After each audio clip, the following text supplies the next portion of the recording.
name is Emma Lewis, and I'm from Hendrickson High School. I live in Pflugerville, Texas.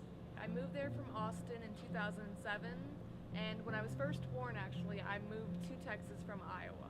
I don't remember moving from Iowa because I was 4 months old, but moving from Austin to Pflugerville was really just like half an hour. It was kind of stressful because I was still a kid, but it was a big change in my life.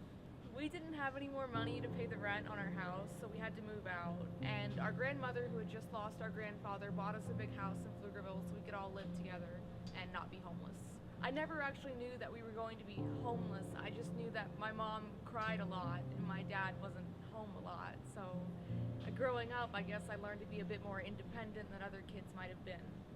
Moving to Pflugerville, I didn't know anyone, and I was brand new to Highland Park Elementary School. I was a 4th grader. And the first real friend I made was my 4th grade teacher, Miss Jimenez. And she was new to the school as well, and she actually got me really involved in writing.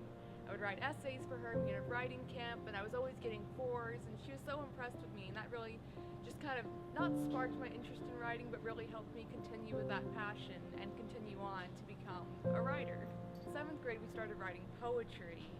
And my English teacher, Miss Pormanofsade, had us writing poetry all the time, and she would say, "Emma, this is really good. Emma, can I read this to the class? Emma, da-da-da." And that was when I realized, I said, you know what? I'm a poet, but Beautifully Broken Birdie is probably the poem that I'm known for. I was trying to write the poem, and I said I want this to be kind of like, these are the things I went through, you know. I've experienced death and loss, and I've had suicidal friends, and, you know, I've maybe been suicidal, and when I'm writing these things, when I wrote that poem, Beautifully Broken Birdie, it was just drawing from everything that's made me broken, and then drawing from all the things that helped me realize I am beautiful. First time I met Emma, we were in San Antonio, and I can remember just thinking that she's the coolest person I've ever met. She's a poet, she's a beautiful speaker, beautiful writer, just a mix of, you know, like awe and happiness when I met her. And I think her poetry is absolutely stunning.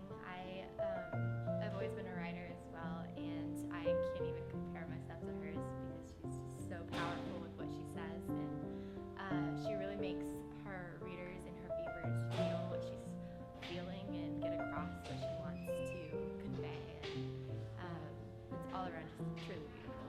And my whole family tells me not to write poetry. They tell me not to express my sexuality or my hopes or my dreams because they're different. I'm like, why would you want to fit in? Only dead fish go with the flow. I want to be the salmon that's swimming upstream, and I'm like, take that, guys!